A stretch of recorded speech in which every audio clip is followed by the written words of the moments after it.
Hello everyone, this is Shashank Tiwari from the Mahakal Tutorial Gwalior and I once again warmly welcome to all of you who are watching this video. So मेरे प्यारे बच्चों, narration का आज हम part 2 लेकर आपके सामने आए हैं और इसमें हम लोग नरेशन को पूर्ण आहुति दे देंगे, यानी कि फर्स्ट और सेकेंड पार्ट। इससे पहले वाला अगर आपने वीडियो नहीं देखा है तो प्लीज डिस्क्रिप्शन में लिंक दे रखिए, आप वहां पर जाएं, उसको देखिए और समझिए, उसके बाद यहां पर आए, वरना कहानी और कथा पूरी तरीके से आपको समझ में नहीं आएगी। क्लियर है कहानी? अब कहानी में हम आगे बढ़ेंगे बहुत जल्दी, लेकिन उससे पहले दो प्यार भरी बातें कर लेते हैं। चैनल पर जो पहली बार विजिट कर रहे हैं, अगर ये वीडियो पसंद आए तो प्लीज चैनल को सब्सक्राइब करें, बेल आइकन को प्रेस करें जिससे आने वाली वीडियोस की नोटिफिकेशन आप तक पहुंच जाए, और वीडियो अगर अच्छा लगता है तो अपने दोस्तों के साथ भी शेयर कर दें। इस वीडियो को एंड होने के बाद में ट्रस्ट में आपको एक कॉन्फिडेंस लेवल बिल्डअप होगा अपने अंदर कि हाँ, मुझे नरेशन काफी अच्छे लेवल पर आते हैं। ठीक है, अब आगे बढ़ते हैं, ज्यादा टाइम वेस्ट नहीं करेंगे। यहां तक हम लोगों ने लास्ट टाइम डिस्कस कर लिया था, मैंने आपको सभी रूल्स कवर करा दिए थे, उनके बिहाफ पर टेंस के जो क्वेश्चंस थे मैंने आपको सारे डिस्कस कर दिए थे, और मैंने आपसे कहा था कि भैया यहां तक अगर किसी को डाउट हो तो पूछना, लेकिन आप में से पूछा नहीं। इसका मतलब ये दो बातें हुई हैं कि या तो आपने पढ़ा नहीं, और अगर पढ़ा तो डाउट आया नहीं। ठीक है, चलो कोई बात नहीं, आगे बढ़ते हैं आज की वीडियो में। तो यहां मेंशन किया गया, in the previous slides we have given example of all the 12 tenses. तो जैसा कि हमने देखा है कि इससे प्रीवियस वाली स्लाइड में, यानी कि जो प्रीवियस वाला वीडियो है उसको भी इंक्लूड कर लीजिएगा, वहां पर हम लोगों ने पूरे 12 टेंसेस के एग्जांपल, ऑल्दो टेंस तो दो प्रकार की होते हैं, प्रेजेंट और पास्ट। ठीक है, तो उनके जितने भी टाइप्स से हम सब लोगों ने डिस्कस करे हैं, ठीक है, सभी के एग्जांपल लिए। And you notice that there is no change in the tense of sentence past perfect and past perfect continuous. और हमने देखा कि जो पास्ट परफेक्ट है, ठीक है, जो पास्ट परफेक्ट है हमारा और पास्ट परफेक्ट कंटीन्यूअस है, इसके टेंस में कोई चेंजेस नहीं हुआ है, जबकि रिपोर्टिंग वर्ब पास्ट टेंस में है तो भी। क्लियर है कहानी? हाँ बिल्कुल देखा है हमने।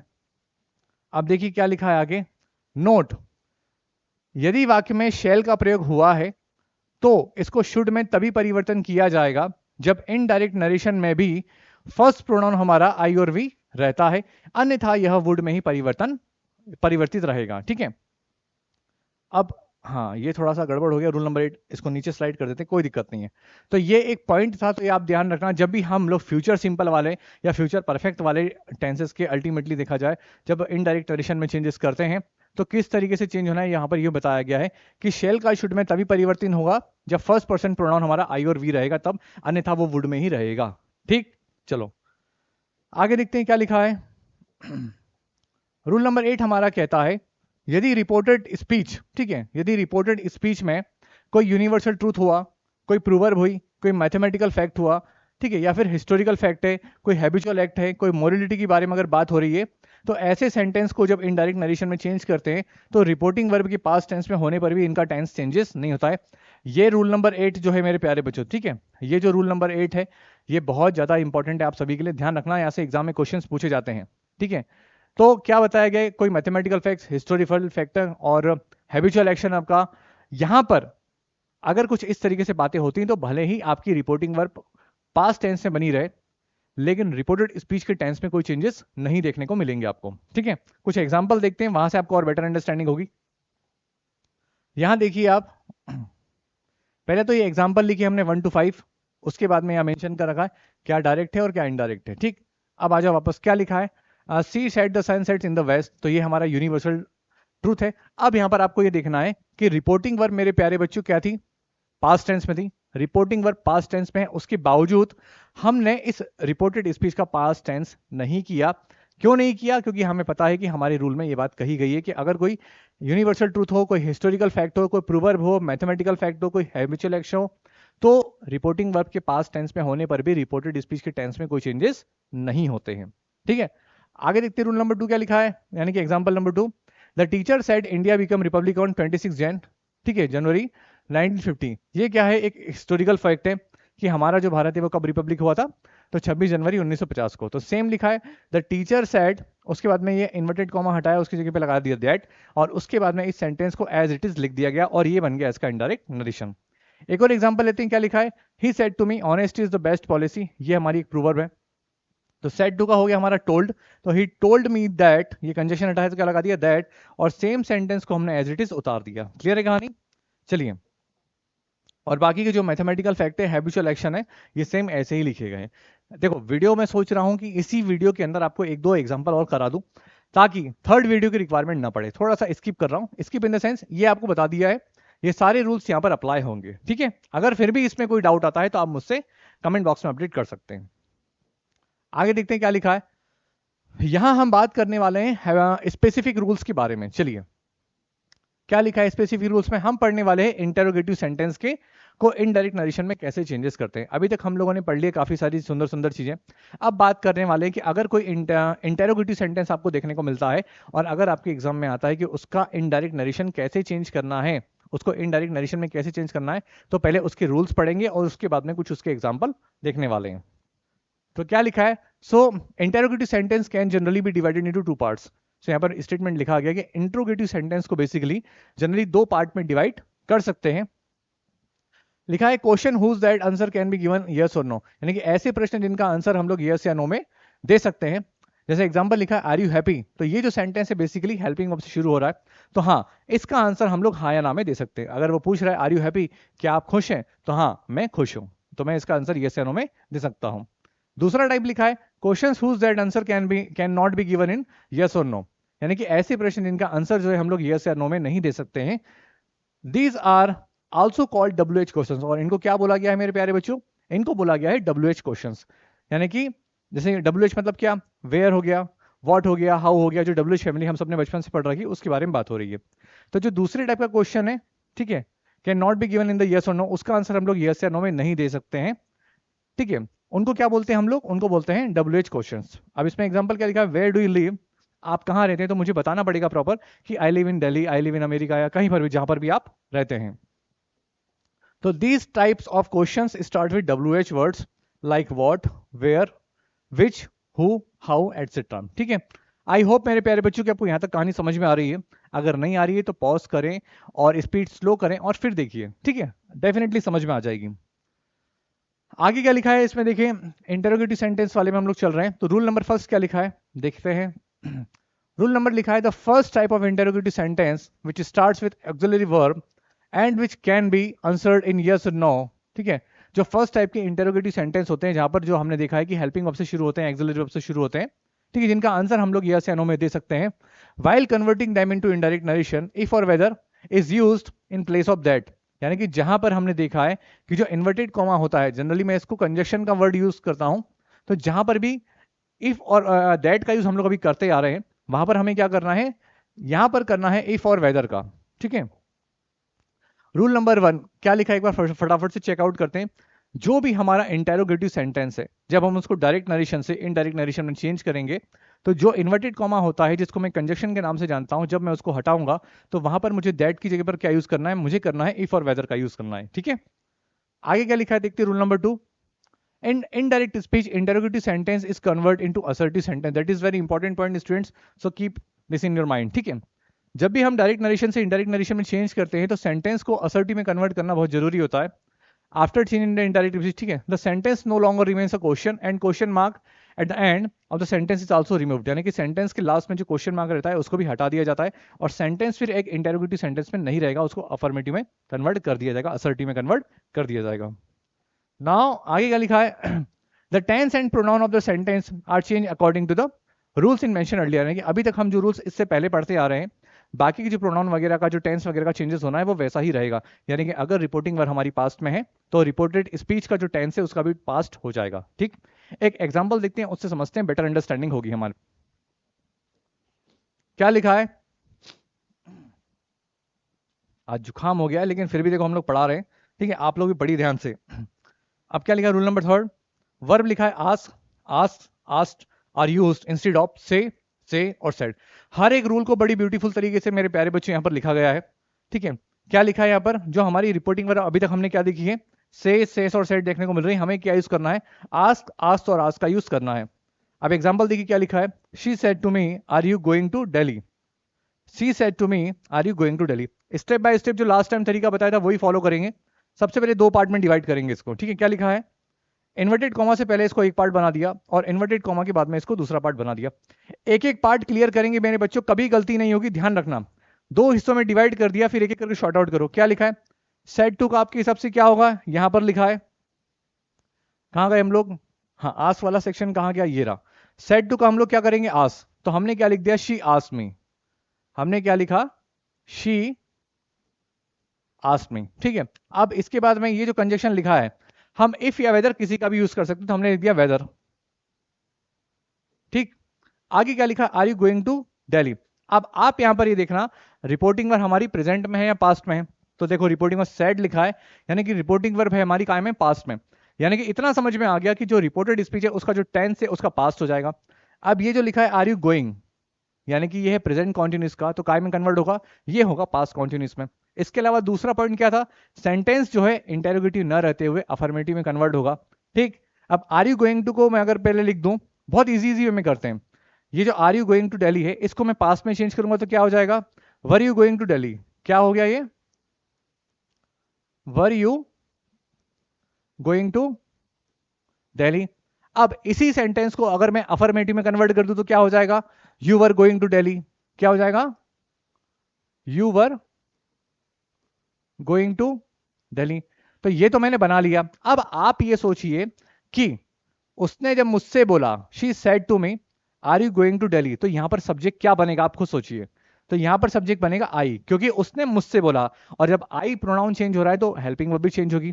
यहां पर यू के साथ में क्या आ रहा है, वर, और आई के साथ में क्या यूज होता है, वॉस।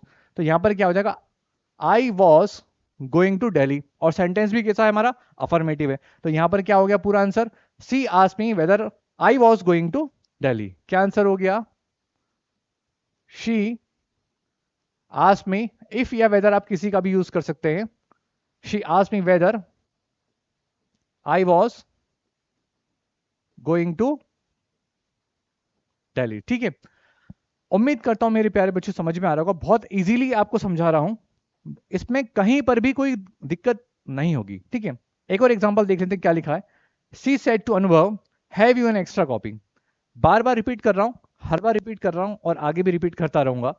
इन्वर्टेड कॉमा से पहले एक पार्ट बना लो, क्लियर है, और इन्वर्टेड कॉमा के बाद में अल्टीमेटली दो, यानी कि यहां पर एक सेक्शन रिपोर्टिंग वर्ब वाला, एक सेक्शन रिपोर्टेड स्पीच वाला। तो सी सेड टू अनुभव, तो सेड टू को हम लोग काय में कन्वर्ट करेंगे, आस्क में। क्लियर है कहानी, तो क्या लिखा हमने, शी आस्क्ड अनुभव। क्या लिखा है, शी आस्क्ड अनुभव। अब यहां पर जो इन्वर्टेड कॉमा है इसको हटा के हमने इफ या वेदर का यूज कर दिया है। तो यहां तक आपने लिख लिया साफ साफ तरीके से कि शी आस्क्ड अनुभव इफ। क्लियर है कहानी, यहां तक आपका कोई भी आंसर गलत नहीं करने वाला है। अब अभी देखिए क्या लिखा है आगे, have you an extra copy. तो हम सब जानते हैं हैज और है वाला पॉइंट आ रहा है, कहीं ना कहीं प्रेजेंट परफेक्ट से रिलेटेड आ रहा है। तो अब ये काय में चेंज होगा, पास्ट में चेंज होगा, यानी कि कहीं ना कहीं डेफिनेटली हैड यूज हो रहा है। अब क्या लिखा है, हैव एन एक्स्ट्रा कॉपी, तो इसको अगर मैं पहले तो अफर्मेटिव बना लो, क्या लिखा है, you have an extra copy, और उसके बाद में जब पास्ट में चेंज करूंगा तो क्या हो जाएगा, you had an extra copy. Clear है कहानी, अब आपको ये देखना है, शी सेड टू अनुभव, उसने अनुभव से बोला। जब उसने अनुभव से बोला तो सब्जेक्ट क्या हो जाएगा, अनुभव। अनुभव के लिए कौन सा प्रोनाउन यूज करेंगे, ही। तो ही, और सबसे अच्छी बात पास्ट की ये है कि उसमें हैड एक ही वर्ब है, तो हम किसी के साथ भी, चाहे सिंगुलर हो या प्लूरल हो, कोई सा भी प्रोनाउन हो, हम लोग हैड ही वर्ब का यूज करने वाले हैं। तो आंसर बन गया हमारा, शी आस्क्ड अनुभव if he had an extra copy. तो इस तरीके से मेरे प्यारे बच्चों, जो टाइप 1 है इंटेरोगेटिव सेंटेंस का, उसका हम लोग क्या कर सकते हैं, इनडायरेक्ट नरेशन बना सकते हैं। ठीक है, आगे देखिए क्या लिखा है, look at the following sentence. ये कुछ एग्जांपल और लिखे हैं, she said to me are you going to college, तो लिखा है she asked me whether I was going to college. ये बहुत इजी है, जो मैंने आपको तरीका बताया उसी के हिसाब से। ऐसे लिखा है, she said to Shyam have you an extra copy. Okay, I think repeat हुआ है क्या, नहीं नहीं, ठीक है। So have an extra copy, तो she asked Shyam if he had an extra copy. आगे क्या लिखा है, नोट देखो, while changing interrogative sentence from direct to indirect narration it is necessary to make it assertive। ये बहुत इंपॉर्टेंट रूल है मेरे प्यारे बच्चों, ध्यान रखना कि डायरेक्ट नरेशन से इनडायरेक्ट नरेशन में जब हम चेंजेस करते हैं तो सेंटेंस को असर्टिव में कन्वर्ट करना बहुत जरूरी है। अगर आप ये नहीं करते हैं तो आपका दिया गया क्वेश्चन और आपने जो भी कोई आंसर लिखा है वो गलत हो जाएगा। ठीक, आगे बढ़ते हैं। रूल नंबर 4 क्या लिखा है, interrogative sentence start with WH words whose answer can not be given in yes or no if such sentence are converted into indirect narration then conjunction that if whether does not required WH words only work as conjunction। Simple शब्दों में कहा जाए तो अब ये यहां पर आते हैं दूसरे वाले, यानी कि part two in the sense ये कि इंटेरोगेटिव सेंटेंस में जो WH वर्ड्स वाले हमारे जो क्वेश्चन है उनको जब इनडायरेक्ट नरेशन में चेंज करेंगे तो हमें क्या करना पड़ेगा, ये ध्यान रखना है, ठीक है। तो जब भी WH वाले वर्ड्स हमारे पास आते हैं तो हमें ना तो दैट का यूज करना है, ना इफ का यूज करना है, ना वेदर का यूज करना है। हमें क्या करना है, हम जब इन्वर्टेड कॉमा को हटाएंगे तो जो हमारे पास में WH वर्ड्स दिया गया है वही WH वर्ड जो है एज अ कंजक्शन वर्क करेगा। क्लियर है कहानी? ये सबसे बहुत अच्छी बात हुई, जो सेंटेंस में दिया गया है उसी का आपको यूज करना है, ठीक। और बाकी चेंजेस पहले रूल्स के हिसाब से ही चेंजेस होने वाले हैं। आगे क्या लिखा है, as we have mention earlier in indirect speech the sentence does not remain in interrogative. जैसा कि बताया कि सेंटेंस को अफर्मेटिव में कन्वर्ट करना जरूरी होता है, ठीक है। यहाँ पर मेंशन है the changes in pronoun and tenses in the sentence are as per the rule mention earlier. ये भी हम डिस्कस कर चुके हैं कि जो पहले हमने रूल्स बताए हैं प्रोनाउन का और जो टेंस का रूल चेंज होना है वो अकॉर्डिंग टू रिपोर्टिंग वर्ब होना है। अगर रिपोर्टिंग वर्ब पास्ट में होगी तो दिए गए रिपोर्टेड स्पीच का भी चेंजेस हो जाएगा।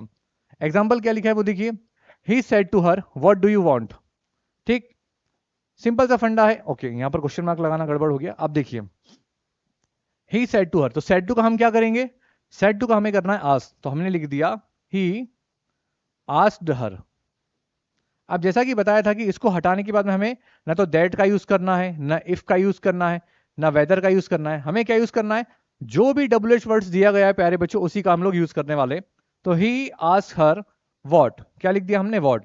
अब यहां पर क्या लिखा है, what do you want. Basically ये एक इंटेरोगेटिव सेंटेंस है, यानी कि इंटेरोगेटिव टाइप 2 टाइप्स का, जहां पर WH वर्ड से शुरू हो रहा है। इसको अफर्मेटिव में कन्वर्ट करेंगे तो कैसे होंगे, पहले बहुत इजी वे में चलते हैं, ठीक है। व्हाट डू यू वांट, तो इसका हमने कर दिया यू वांट। अफर्मेटिव में कैसे बन गया ये, यू वांट। हमने दोनों ही वर्ब हटा दी, हेल्पिंग वर्ब भी हटा दी और जो स्टार्टिंग वाला जो WH वर्ड था उसको भी हटा दिया। अब यू वांट हो गया। अब इसको जब रिपोर्टिंग वर्ब हमारी पास्ट टेंस में तो इसका पास्ट हो जाएगा, तो यू वांटेड का क्या हो जाए, यू वांट का क्या हो जाएगा, यू वांटेड, क्योंकि पास्ट सिंपल टेंस में हम सब जानते हैं वर्ब की सेकंड फॉर्म लगती है। अब हमें ये देखना है कि इसने किससे बात करी, तो ही सेड टू हर, ये हर है यानी कि फीमेल से बात हो रही है, तो इसने उससे बोला ही आस्क हर। अब वॉट की जगह वॉट ही लगाएंगे क्योंकि एज अ कंजक्शन परफॉर्म कर रहा है। एंड यहां पर ये जो यू है ये फीमेल के लिए यूज हो रहा है अल्टीमेटली, तो यहां पर प्रोनाउन लगेगा शी। तो आंसर क्या हो जाएगा, वॉट शी वांटेड। क्लियर है कहानी प्यारे बच्चों? उम्मीद करता हूं समझ में आ रहा होगा। अगर नहीं आ रहा है तो थोड़ा सा पॉज करें, रिवाइंड ले, फिर से देखें, समझ में आ जाएगा। कुछ नहीं करना है आपको, बार बार समझा रहा हूं, सिर्फ दो पार्ट में इसे डिवाइड करना है कुछ इस तरीके से। उसके बाद में सेड टू की जगह क्या आता है, हम अभी पढ़ के आ रहे हैं इंटरव्यू सेंटेंस में आस्क्ड आएगा, ASKED हमने लिख दिया। ही आस्क, हर की जगह पे हर लिख देना है। ये जो WH वर्ड है इंटरोगेटिव सेकंड जो होता है उसमें यही WH वर्ड कंजक्शन का काम करेगा। इस सेंटेंस को क्या करना है, पहले आपको अफर्मेटिव में कन्वर्ट कर लेना है। अफर्मेटिव में कन्वर्ट करेंगे तो कौन से अगर आपको टेंस का ज्ञान होगा तो आप इजीली कर लेंगे, नहीं होगा तो फिर आपको पहले वहां जाना पड़ेगा, टेंस समझना पड़ेगा, उसके बाद यहां आना पड़ेगा, ठीक है। और what she wanted, reporting word चूंकि पास्ट टेंस में थी इसलिए दिए गए सेंटेंस का पास्ट हो गया। ये जो है व्हाट डू यू वांट ये प्रेजेंट सिंपल का था, ये जो हो गया ये पास्ट सिंपल में कन्वर्ट हो गया। क्लियर है कहानी? चलिए आगे बात करते हैं। अब आते हैं हम लोग इंपेरेटिव सेंटेंस को इनडायरेक्ट नरेशन में कैसे करना है उसको सीखेंगे। तो सबसे पहले तो हमें पता होना चाहिए कि इंपेरेटिव सेंटेंस होते क्या है प्यारे बच्चों। तो इंपेरेटिव सेंटेंस ऐसे सेंटेंस होते हैं जहां पर हम सब ऑर्डर, कमांड, रिक्वेस्ट, सजेशन के बारे में बात होती है, वो सारे होते हैं हमारे इंपेरेटिव सेंटेंस, ठीक है। तो रिपोर्टिंग वर्ब को वाक्य के भाव के अनुसार order, command, advice, suggest, request, warn extra में चेंजेस करना होता है। देखो इंपेरेटिव सेंटेंस में सबसे मोस्ट इंपॉर्टेंट जो होता है वो होता है इमोशन, यानी कि सेंटेंस को देखने के बाद में आपको ये फील आना चाहिए कि एक्चुअल में उस सेंटेंस में कहा क्या जा रहा है, तभी आप उस चीज को प्रॉपर तरीके से अटेम्प्ट कर पाएंगे, ठीक है। साफ साफ लिखा है रिपोर्टिंग वर्ब को वाक्य के भाव के अनुसार, यानी कि जो उसका इमोशन है हमें वहां पर खेलना है, ठीक है। कि वो सेंटेंस में कमांड के बारे में बात हो रही है, कि उस सेंटेंस में किसी प्रकार की एडवाइस दी जा रही है, किसी प्रकार के सजेशन की बात हो रही है, किसी प्रकार की रिक्वेस्ट की बात हो रही है, हमें सेंटेंस को देखने के बाद समझना है। अब रूल 2 क्या लिखा है यहां पर देखिए, use to instead of the conjunction that. क्या लिखा है, हमें टू की जगह पर किसका यूज करना है, दैट का, मतलब वापस बैक टू द पवेलियन। अभी हमने क्या करना पड़ेगा, use to instead of conjunction that. जो भी, सॉरी यहां पर थोड़ा सा गड़बड़ हो गई, कोई दिक्कत नहीं है। Use to instead of conjunction that, यानी कि दैट कंजक्शन की जगह पर हम लोग इंपेरेटिव सेंटेंस में किसका यूज करेंगे, हम करने वाले हैं टू का। Now if the sentence is negative, अगर सेंटेंस हमारा नेगेटिव है तो क्या करना पड़ेगा, सो यूज नॉट टू, तो हम करेंगे किसका यूज, नॉट टू का। एंड रूल नंबर 3 कहता है if there are words like please, kindly in the sentence, अगर सेंटेंस के अंदर प्लीज और काइंडली जैसे शब्द मौजूद हैं, then do not keep them in indirect narration, यानी कि तो हमें इनडायरेक्ट नरेशन में इनको यूज नहीं करना है, इनको रिमूव कर दिया जाएगा। ठीक है, क्यों? क्योंकि वाक्य के भावार्थ के अनुसार रिक्वेस्ट का प्रयोग किए जाने से ये स्वयं ही वाक्य के भाव में आ जाते हैं। यानी कि जो भी आपका इमोशन है वो ऑलरेडी रिक्वेस्टेड के फॉर्म में हम जब यूज करेंगे रिपोर्टिंग वर्ब में, तो वो समझ में आ जाएगा कि हाँ किसी न किसी प्रकार की रिक्वेस्ट की जा रही है, तो दोबारा काइंडली या रिक्वेस्ट करने की रिक्वायरमेंट नहीं है। ठीक, चलिए आगे चलते हैं, कुछ एग्जाम्पल देखें हमने, आ जाओ। ठीक है, कुछ एग्जाम्पल देखते हैं, उससे और अच्छे समझ में आएगा। Look at the following examples. क्या लिखा है? He said to Ramu please bring my bag. अब आप खुद देखिए, आप किसी से प्लीज वर्ड का यूज कब करते हैं? जब आप किसी से रिक्वेस्ट कर रहे होंगे। तो यहां पर क्या लिखा है? प्लीज। ठीक है, he said to Ramu please bring my bag.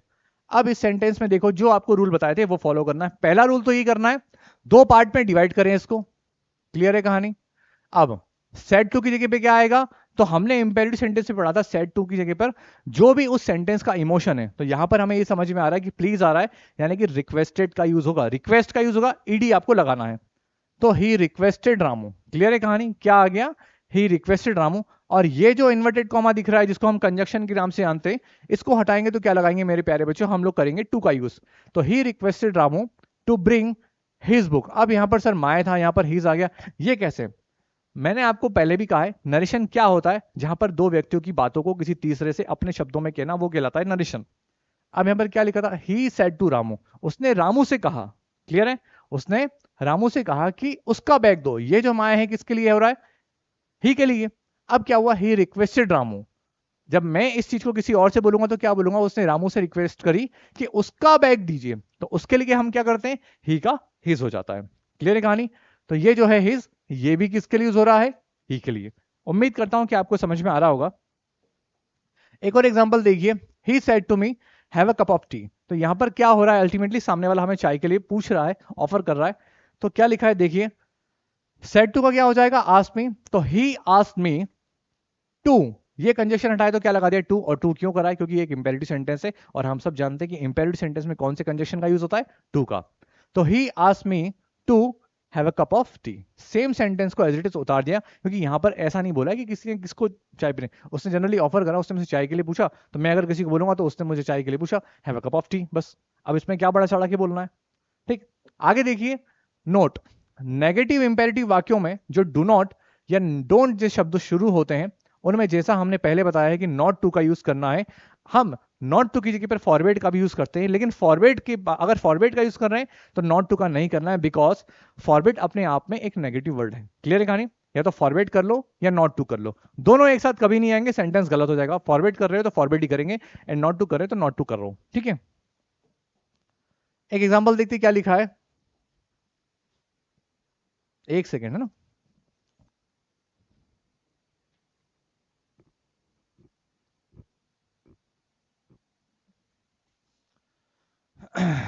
चलिए, क्या लिखा है मेरे प्यारे बच्चों? The teacher said to Jack don't write on table. अब इस सेंटेंस को हम दो तरीके से बना सकते हैं। क्या लिखा है? The teacher forbade Jack to write on the table. Clear है कहानी? फॉरबेड का यूज कर दिया, मतलब ऑटोमेटिक सेंटेंस कैसा हो गया? नेगेटिव। या फिर अगर ये समझ में नहीं आ रहा है तो the teacher instructed Jack not to write on the table, कि टीचर ने जैक को इंस्ट्रक्ट किया कि आप टेबल पर न लिखें। क्लियर है बच्चों कहानी? तो इस तरीके से हम लोग नेगेटिव सेंटेंस का भी इनडायरेक्ट नरेशन बना सकते हैं इंपेरेटिव में। अब आगे देखिए क्या लिखा है, एम्पैथिक। ठीक है, एम्पैथिक इंपेरेटिव सेंटेंस। अब एम्पैथिक सेंटेंस होते क्या है? एम्पैथिक सेंटेंस ऐसे होते हैं जहां पर हम अपनी बात को जबरदस्त वे में एक्सप्रेस करते हैं, दबाव डालकर बोलते हैं, या फिर हम ये मान सकते हैं कि सब्जेक्ट के ऊपर कोई काम करने का दबाव रहता है, तब हम उसको बोलते हैं imperative sentence, sorry empathic sentence. ठीक है, अब क्या लिखा है देखिए, कई बार इंपेरेटिव वाक्यों को आग्रहपूर्ण, यानी कि बोलते ना, जैसे हम बोलते हैं किसी को, जनरली अगर देखा जाए तो सर चाय पी लीजिए। अब सामने वाले को हमारा बहुत खास है तो हम बोले नहीं सर चाय तो आपको पीनी पड़ेगी, मतलब बिना चाय पिए तो हम जाने ही नहीं देंगे। तो ये क्या हो गया? ये हो गया एक प्रकार से एम्फेटिक, यानी कि दबावपूर्ण तरीके से आप आग्रह कर रहे हैं कि नहीं चाय तो पीना ही पड़ेगा आपको, तो इसको बोलते हैं एम्फेटिक। ठीक है, तो कई बार इंपेरेटिव वाक्यों को और अधिक एम्फेटिक बनाने के लिए डू शब्द का प्रयोग किया जाता है, और ये जो डू का प्रयोग हो रहा है मात्र अधिक आग्रह, यानी कि और ज्यादा रिक्वेस्ट के लिए, मतलब हमारा प्रेम जताने के लिए किया जाता है। ठीक है, विनम्रता को डिनोट करने के लिए किया जाता है। ऐसे वाक्यों को इनडायरेक्ट में बदलते समय डू को रिमूव कर दिया जाएगा। क्लियर है कहानी, डू को रिमूव कर दिया जाएगा। अब क्या लिखा है देखिए, he said to me do have a cup of coffee या टी प्लीज। अब यहाँ प्लीज लिखा है तो ये क्या हो रहा है, अल्टीमेटली ये डिनोट किया जा रहा है, ठीक है, यानी कि रिक्वेस्ट भी हो रही है एक तरीके से, और डू लगा के हम लोग क्या कर रहे हैं, एम्फेटिक वर्ड यूज भी कर रहे हैं। तो सिंपल सा है बहुत तरीका इसका। तो ही रिक्वेस्टेड, क्या लिखा है ही, क्योंकि लास्ट में क्या लिखा है प्लीज, तो he requested me to have a cup of coffee. सब कुछ हटा दिया, बहुत ईजी है, सब कुछ हमने रिमूव कर दिया, इसमें कुछ भी रॉकेट साइंस नहीं है। तो साफ साफ लिखा है कि अगर कभी इंपेरेटिव सेंटेंस को एम्फेटिक बनाकर प्रदर्शित किया जा रहा है तो वो केवल और केवल आपके माइंड में एक छोटा सा डाउट क्लियर करने के लिए, डाउट को क्रिएट करने के लिए करा गया। आपको बिल्कुल घबराना नहीं है, आप सब ये रूल्स को याद रखें कि अगर मान लो इंपेरेटिव सेंटेंस में कोई एम्फेटिक वर्ड यूज हो रहा है तो उसको जब इनडायरेक्ट नरेशन में चेंज करेंगे तो उसको हटा दो, हटा दो और अपनी नजरों से हटा दो, ठीक है। तो लिखा ही सेड टू मी, तो he requested me to have a cup of tea, और ये हम लोग देख ही चुके हैं, ये हटा के क्या लगा दिया हमने टू, और ये तो था ही यहां पर, और have a cup of T, have a cup of T हमने पहले ही लगा दिया, और प्लीज को इंपेरेटिव में रखते नहीं है, और लास्ट में सेंटेंस हो गया हमारा फुल स्टॉप वाला, ठीक है। चलिए आगे चलते हैं। अब imperative sentence and tag questions, हम सब ने क्वेश्चन टेक पढ़े हैं, जहां पर सेंटेंस अगर अफर्मेटिव होगा तो क्वेश्चन टेक उसका नेगेटिव बनेगा, सेंटेंस नेगेटिव होगा तो क्वेश्चन टेक अफर्मेटिव बनेगा, ये वो वाली बात हो रही है। अब इंपेरेटिव एंड टेक क्वेश्चंस इस टाइप के अगर आपके एग्जाम में क्वेश्चन आते हैं तो इनडायरेक्ट नरेशन में आपको कैसे चेंज करना है उसको समझते हैं। क्या लिखा है, कई बार इंपेरेटिव सेंटेंस के साथ में एक टेक क्वेश्चन लगा हुआ रहता है, ये भी केवल और केवल आपके माइंड में एक कंफ्यूजन क्रिएट करने के लिए दिया रहता है, कुछ भी नहीं करना है, बहुत इजी है, ठीक है। टेक क्वेश्चन का प्रयोग अपनी बात का महत्व बढ़ाने के लिए, या फिर ध्यान आकर्षित अट्रैक्ट करने के लिए, या फिर उत्तर पाने की आकांक्षा के लिए किया जाता है। इस प्रकार के वाक्यों को इनडायरेक्ट में बदलते समय टेक क्वेश्चन को महत्व नहीं दिया जाता है, जैसा कि मैंने पहले भी कहा था।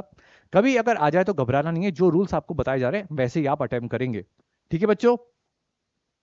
क्या लिखा है देखिए, she said to me open the door will you. अब ये जो विल यू लिखा है बेसिकली ये क्या है, ये क्वेश्चन टेक वाला वर्ड है, सेंटेंस हो गया हमारा। तो बच्चे क्या इसको देख के घबरा जाएंगे कि अरे यार ये किस प्रकार से बनेगा, कुछ नहीं करना, हटा दो इसको, बस हटा दो, ठीक है। अब क्या लिखा है, शी सेड टू मी, इसका क्या हो गया, शी आस्क्ड मी, क्या हो गया, she asked me to open the door. बस सर इतना इजी है, हाँ मेरे बच्चों इतना इजी है। क्वेश्चन टेक वाला अगर आ रहा है उसको हटा दो, एम्फेटिक वाला आ रहा है उसको हटा दो। तो सर पढ़ा काहे रहे हो जब सब हटाना ही है, तो पढ़ाएंगे, कभी एग्जाम में आ गया फिर रट फिरोगे, हाँ। चलो आगे देखते हैं। अब क्या लिखा है, इनडायरेक्ट नरेशन बता दिया आपको। अब हम बात करने वाले हैं सेंटेंस विथ लेट। अगर कोई सेंटेंस लेट से शुरू होता है तो उसका इनडायरेक्ट नरेशन कैसे बनाएंगे। अब मेरे प्यारे बच्चों ये ध्यान रखना कि लेट से शुरू होने वाले सेंटेंस भी एक प्रकार के इंपेरेटिव सेंटेंस ही होते हैं, ठीक है। तो देखते हैं कैसे बनाएंगे उनको। क्या लिखा है देखिए, लेट से शुरू होने वाले वाक्य भी एक प्रकार, अरे बाप रे तो मैंने लाइन अभी बोली थी, मतलब हम जो बोलता हूं वो छप जाता है, मैजिक, ठीक है। तो लेट से शुरू होने वाले वाक्य भी एक प्रकार के इंपेरेटिव वाक्य ही होते हैं। लेट से हमारे कई अर्थ निकलते हैं, जैसे कि सुझाव यानी कि सजेशन, या फिर प्रस्ताव यानी कि प्रपोजल।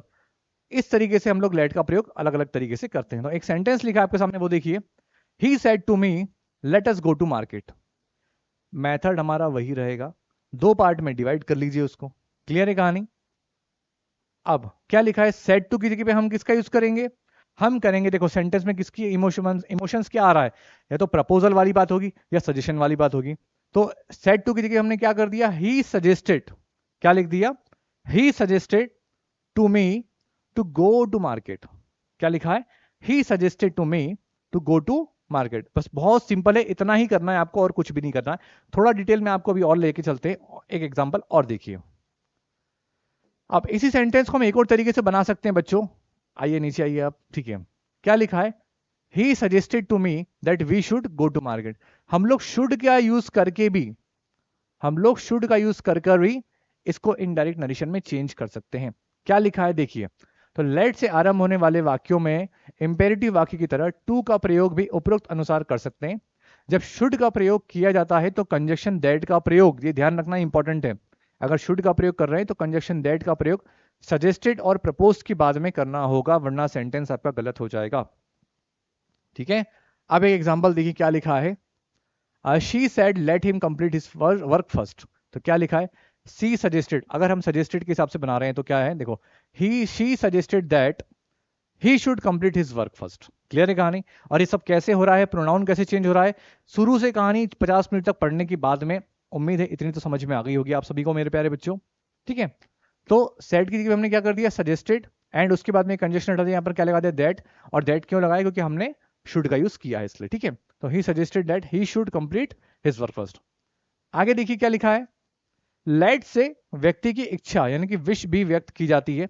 तो ऐसे वाक्यों में रिपोर्टिंग वर्ब जो हमारी रहेगी उसमें हम लोग विश का यूज करेंगे। यहां पर एक बात और बता दूं आपको, नरेशन का उद्देश्य मेरे प्यारे बच्चों सिर्फ इतना है कि किसी की बात को आप कितने बेहतरीन तरीके से अपने शब्दों में किसी तीसरे से कह सकते हैं, बस। फिर वहां अगर सब्जेक्ट बदल रहा है तो सब्जेक्ट बदल दीजिए, प्रोनाउन बदल रहा है प्रोनाउन बदल दीजिए। क्योंकि आरआईएमसी में क्या होगा कि आपको राइटिंग लिखना पड़ेगा, तो उसमें आपको प्रैक्टिस की रिक्वायरमेंट रहेगी, और उसके बाद में आप कितने बेहतरीन तरीके से सामने वाले के सेंटेंस को अपने शब्दों में कह सकते हैं, ये मायने रखता है। एमसीक्यू बेस तो बहुत इजी है, तो मैं आपको भी करके दिखा दूंगा। ठीक है, अब देखिए क्या लिखा है, तो लेट से व्यक्ति की इच्छा भी होती है। तो अब यहां पर आप लोग, क्योंकि देखो रूल्स मैंने अपने हिसाब पे सारे बता रहा हूं मैं आपको, लेकिन कभी कभी आपको अपना ब्रेन भी यूज करना पड़ेगा, क्योंकि देखो हम सब जानते हैं आरआईएमसी डिमांड्स और RIMC needs an extraordinary person. ठीक है, स्टूडेंट एस्पिरेंट। ठीक है, so the student said let me take food. अब क्या बोल रहा है, स्टूडेंट बोल रहा है कि भैया लेट मी टेक फूड, तो ये विश है उसकी। तो the student wish that he should take food, उसको खाना अल्टीमेटली चाहिए। ठीक है, आगे देखते हैं क्या लिखा है। अब एक और एग्जांपल लिखा है, the lady said let me have an ice cream pack. ठीक है, तो सेंटेंस में क्या लिखा है, the lady wished that she should have an ice cream pack. उम्मीद करता हूं बच्चों समझ में आ रहा होगा। अब एक और चीज देखिए क्या लिखा है, लेट से ऑर्डर रिक्वेस्ट का भी भाव व्यक्त किया जाता है। ऐसे वाक्यों में रिपोर्टिंग वर्ब हमारी क्या रहेगी, ऑर्डर या रिक्वेस्ट का प्रयोग होता है। ऐसे वाक्यों में जब अनुमति मांगी या दी जाती है तो टू अलो का प्रयोग कंजक्शन की तरह किया जा सकता है। एक एग्जांपल देखते हैं बच्चों, the boy said to the teacher, the boy said to the teacher let me go home now. यानी कि अब अल्टीमेटली सेंटेंस में वो जो बच्चा है वो टीचर से क्या बोल रहा है, परमिशन मांग रहा है कि मुझे अब घर जाने दीजिए या मुझे अब घर जाने दें। तो अल्टीमेटली बच्चा रिक्वेस्ट कर रहा है, तो the boy requested the teacher to allow him to go home then.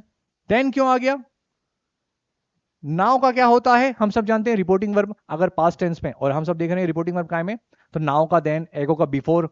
वो जो मैंने आपको चार्ट बताया था किसका किस तरीके से चेंजेस होता है वो ध्यान रखना है हमें। ठीक है, इससे प्रीवियस वाली वीडियो में, तो नाउ का देन हो गया। तो आंसर क्या है, the boy requested the teacher to allow him to go home. आपको इंपेरेटिव सेंटेंस कोई सा भी हो उसमें इमोशंस पकड़ने हैं, और इमोशंस के हिसाब से आपको रिपोर्टिंग वर्ब को अटैच करना है। उम्मीद करता हूं मेरे प्यारे बच्चों समझ में आ रहा होगा आपको। नेक्स्ट देखते हैं हम लोग ऑप्टेटिव सेंटेंस की, ऑप्टेटिव सेंटेंस के हमें किस तरीके से इनडायरेक्ट नरेशन बनाने हैं। तो पहले हमें पता होना चाहिए कि ऑप्टेटिव सेंटेंस होता क्या है। तो ऑप्टेटिव सेंटेंस ऐसे सेंटेंस होते हैं जहां पर हम अपनी इच्छा से सामने वाले के लिए कोई गुड विशेष करते हैं, कोई कर्ज देना या गुड विशेष करना, तो वो सारे सेंटेंस हमारे जनरली ऑप्टेटिव सेंटेंस में आते हैं। लिखा भी यदि वाक्य में कोई गुड विशेष या प्रार्थना व्यक्त की गई हो तो रिपोर्टिंग वर्ब को विश्ड या प्रेड में चेंज किया जाता है, तथा दैट कंजक्शन का प्रयोग किया जाता है, तथा वाक्य को असर्टिव सेंटेंस में चेंज करने होते हैं। बहुत बहुत इंपॉर्टेंट पॉइंट है, ध्यान रखना। अगर इंपेरेटिव सेंटेंस है, ठीक है, और इंपेरेटिव सेंटेंस गुड विशेष का भाव रहता है, तो हमें क्या करना है, विश्ड का या प्रेड का चेंजेस करना होता है, और दैट कंजक्शन का प्रयोग किया जाता है, और वाक्य को असर्टिव में चेंजेस करते हैं। अब क्या लिखा है देखिए आप, my mother said to my friend may you live long. My mother said to my friend, यानी कि मेरी मम्मी ने मेरे फ्रेंड से बोला कि आप जो है दीर्घायु हो। अब सेड टू का क्या होता है, भले टोल्ड होता हो या आस्क्ड होता हो, लेकिन यहां पर क्या लिखा है, यहां पर लिखा है ऑप्टेटिव सेंटेंस में हमें क्या करना है, विश्ड या फिर प्रेड। तो my mother wished my friend, और ये कंजक्शन हटा के हमने क्या लगा दिया, हमने लगा दिया दैट। अब ये लिखा है मे यू लिव लॉन्ग, तो ये जो यू था बेसिकली मेरे फ्रेंड के लिए था, यानी कि जिसकी मम्मी ने बोला है उसके लड़के के फ्रेंड के लिए था। अब यू का क्या हो गया, ही। और यहां पर मे का माइट कैसे हो गया, क्योंकि रिपोर्टिंग वर्ब पास्ट टेंस में, इसलिए मे का माइट हो जाता है, और लिव लॉन्ग का लिव लॉन्ग ही रहने वाला है। तो आंसर क्या बना प्यारे बच्चों, my mother wished my friend that he might live long. ठीक है, उम्मीद करता हूं, देखो एक एग्जांपल ले लिया क्योंकि आप सब जानते हैं वीडियो कितना लेंदी बन रहा है। रूल्स हमारे पास बहुत सारे हैं, मैंने इसीलिए आपसे कहा था कि डायरेक्ट से नरेशन से इनडायरेक्ट नरेशन में चेंजेस करने के लिए बहुत बहुत सारे रूल्स की रिक्वायरमेंट पड़ती है।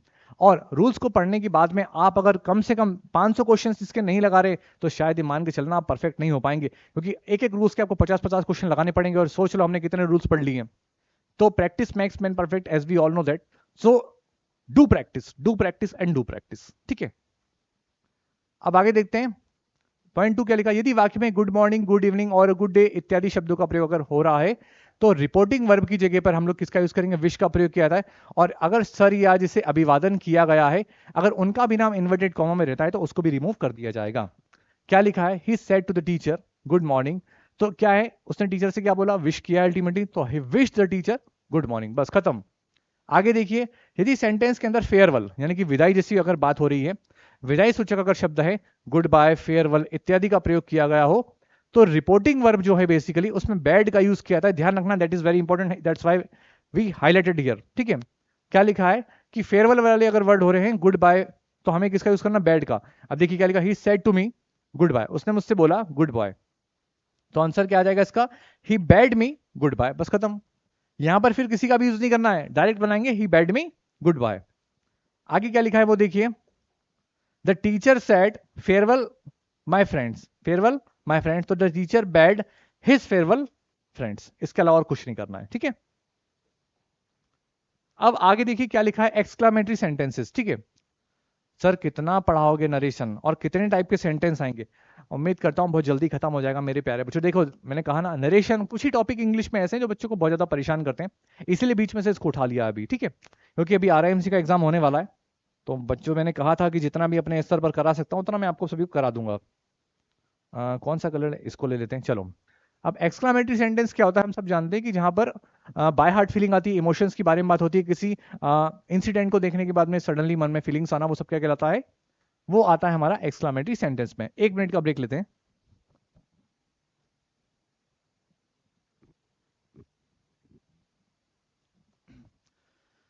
कहां थे हम लोग, आ जाइए. सच sentence express feelings of regret, hatred, sadness, surprise, happiness. मतलब ये, मतलब समझ रहे हो, मैं जो बोल रहा हूँ वो छप जाता है ऑटोमेटिक, मैजिक.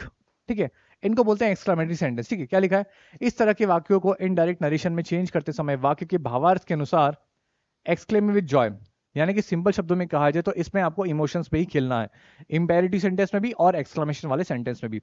क्या लिखा है, अगर रिपोर्टेड स्पीच में क्या है उसके हिसाब से सेंटेंस को पढ़ो, उसका इमोशन जानो और उसके हिसाब से प्लान करना है. क्या प्लान करना है वो मैं बताऊंगा आपको. तो देखो, इस तरह के वाक्य अगर आपको दिए जाते हैं एग्जाम में इनडायरेक्ट नरेशन में चेंज करने के लिए, तो सेंटेंस का जो भावार्थ है, सेंटेंस की जो इमोशन है उसके अनुसार, अगर सेंटेंस में कहीं ना कहीं खुशी के बारे में बात हो रही है तो आपको लिखना है एक्सक्लेम्ड विथ जॉय. क्लियर है.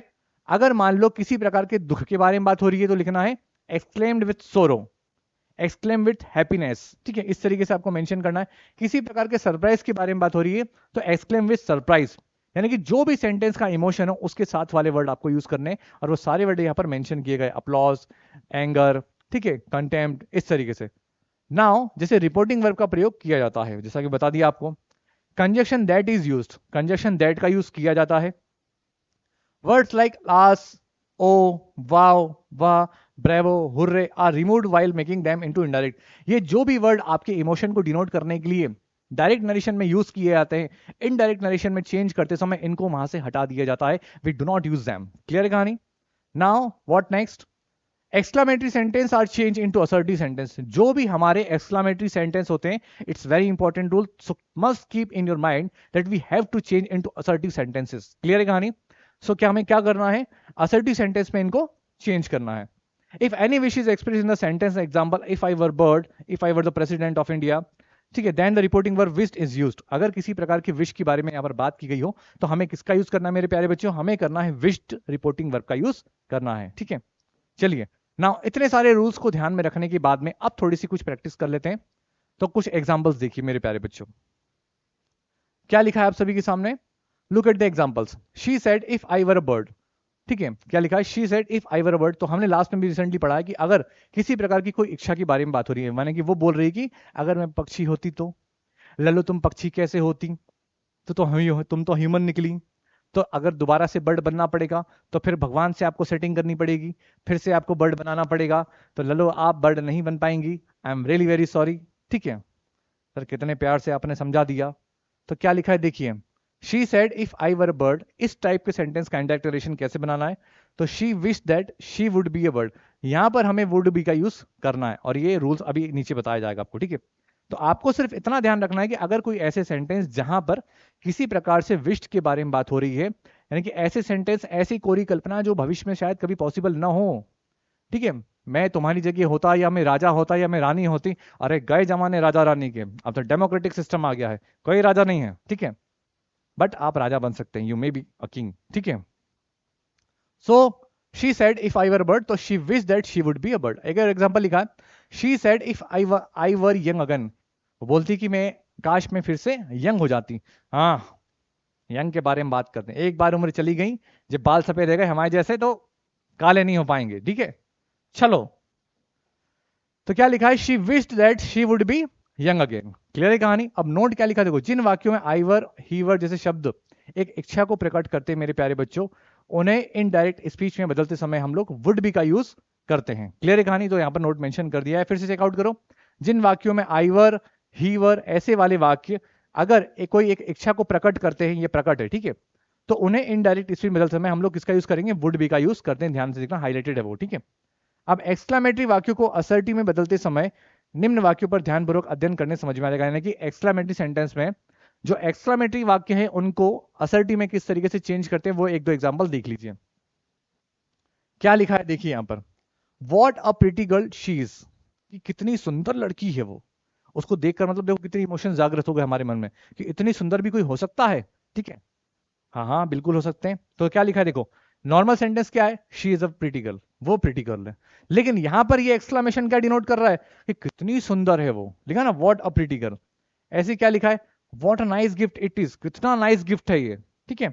और यहां देखो it is very nice gift, कितने आसानी से बोल दिया। तो ये डिनोट क्या कर रहा है, अल्टीमेटली एक्सक्लेमेटरी इमोशंस को डिनोट कर रहा है, आश्चर्य को, और ये असर्टिव सेंटेंस है, नॉर्मल सेंटेंस को डिनोट कर रहे हैं।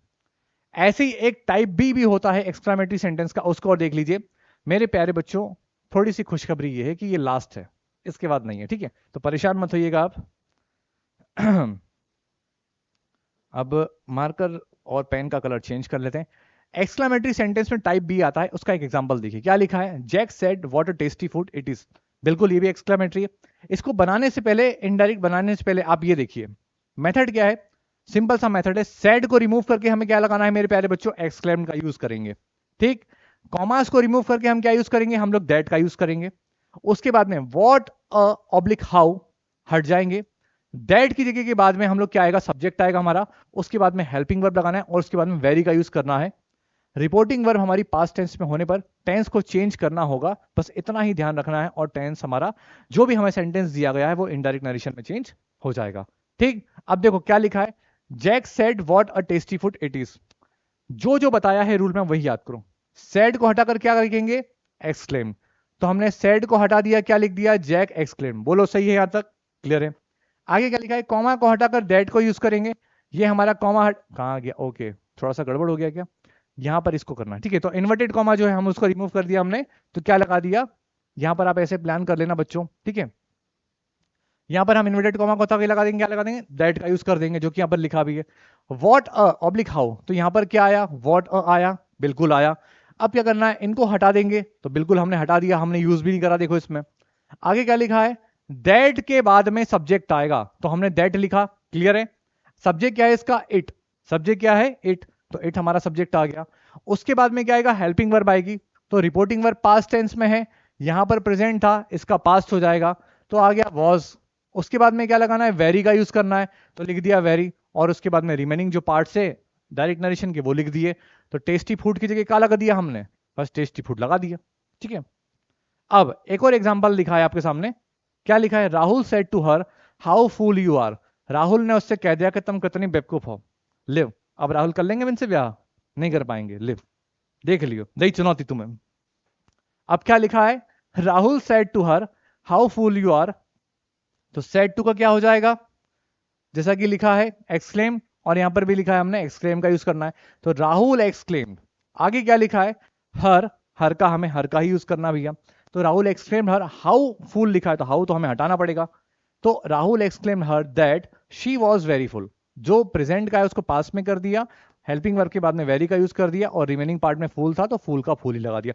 और ये फूल वो फूल नहीं है गुलाब का, ये फूल बेवकूफ वाला है, ठीक है, उसको बेवकूफ बना दिया। तो मेरे प्यारे बच्चों इसी तरीके से आज हम जो है नरेशन को पूर्ण आहुति देते हैं, यानी कि हमने पूरे रूल्स कवर अप कर लिए। अब अगर एक्सरसाइज के बारे में बात करें तो थोड़े से गूगल पे से एमसीक्यू बेस्ड क्वेश्चन उठाते हैं और देखते हैं कि मैं जो आपको ट्रिक बताने वाला हूं अगर आप उसको एग्जाम में करके आएंगे तो देखते हैं क्या होता है। चलो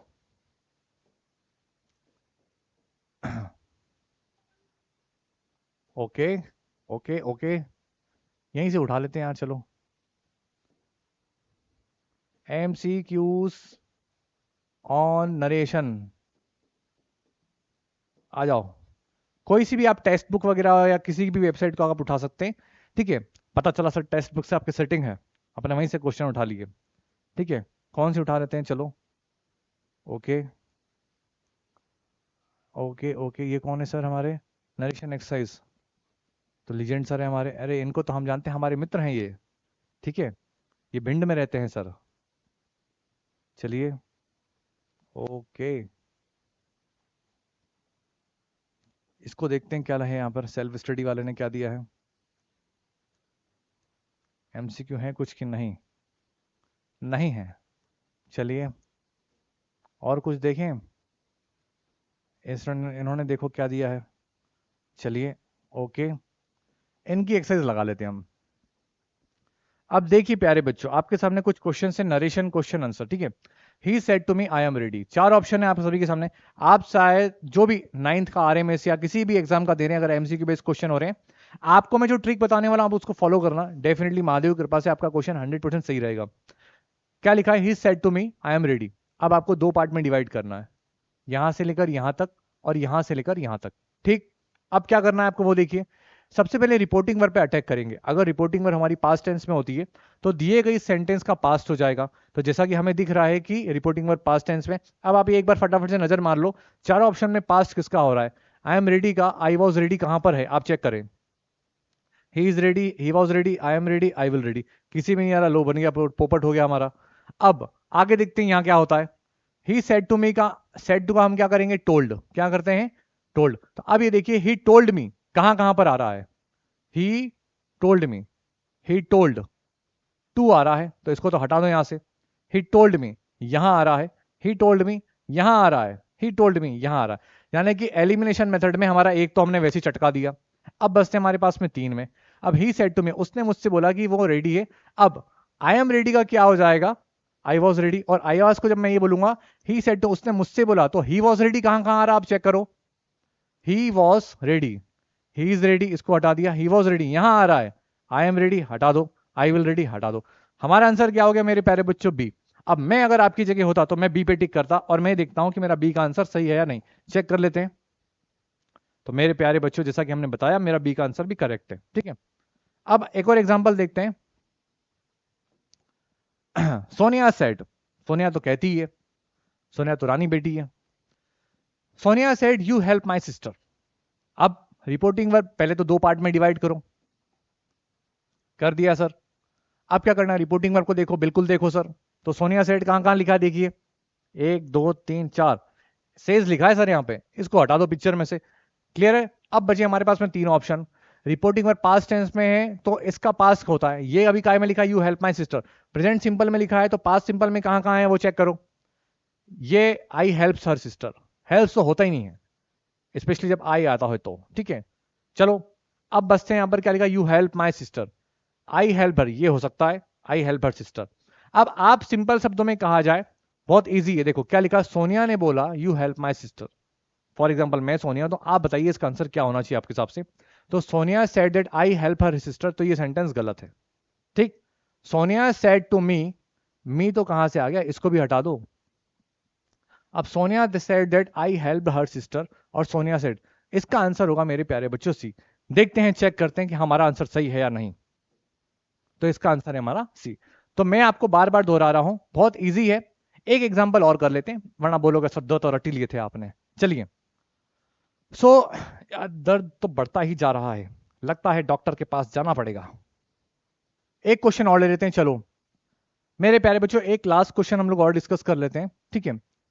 Rahul said to me we are mortal, क्या लिखा है, Rahul said to me we are mortal.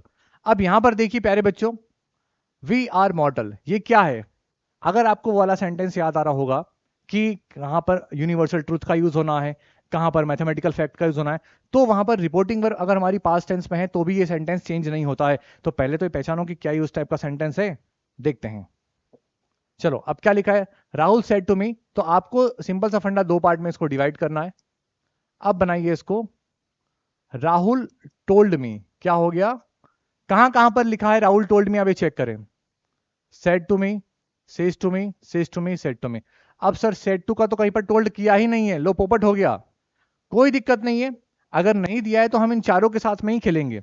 अब राहुल सेड टू मी का, एक मिनट, हाँ, we are mortal, that we are mortal, that we all are mortal, इसको हटा दो। ही एंड आई आर मॉर्टल, ये भी हटा दो। राहुल सेड टू मी, ये सेज लिखा है तो इसको भी हटा दो। तो सेड टू का क्या है, Rahul said to me that we are mortal. तो इसका आंसर आएगा मेरे प्यारे बच्चों ए। मेरे हिसाब से आना चाहिए, चेक कर लेते हैं। ठीक है, no change because we are using we with universal truth. तो वी आर मॉर्टल वाला जो वर्ड है, मैंने आपसे कहा था, हिंट भी दी थी स्टार्टिंग में कि ये क्या है, एक प्रकार का यूनिवर्सल ट्रूथ है। तो मेरे प्यारे बच्चों, एमसीक्यू बेस्ड आपको इस तरीके से एलिमिनेशन मेथड भी हम लोग लगा सकते हैं। इस तरीके से जो रूल्स हमने पढ़े हैं वो फॉलो कर सकते हैं। दो पार्ट में डिवाइड करके आप लोग अटेम्प्ट कर सकते हैं। मैं बार बार दोहरा रहा हूं आप सभी को, अगर नहीं आ रहा है समझ में, बार बार रिवाइंड करें, पॉज करें, रिवाइंड करें, पॉज करें और देखिए। अब इस वीडियो करते हैं यहां पर समाप्त। नरेशन का अध्याय होता है हमारा समाप्त, और पूर्ण आहुति देके हम लोग बोलते हैं स्वाहा। बहुत जल्दी आप सभी के साथ एक नई वीडियो के साथ में मिलेंगे। तबीयत बिल्कुल ठीक नहीं है आज, ठीक है। तो अगर ये वीडियो आपको पसंद आए तो प्लीज चैनल को सब्सक्राइब करें और अपने दोस्तों के साथ शेयर करें। टिल देन सभी को जय Shri Mahakal, stay safe, keep in touch. Thank you very much.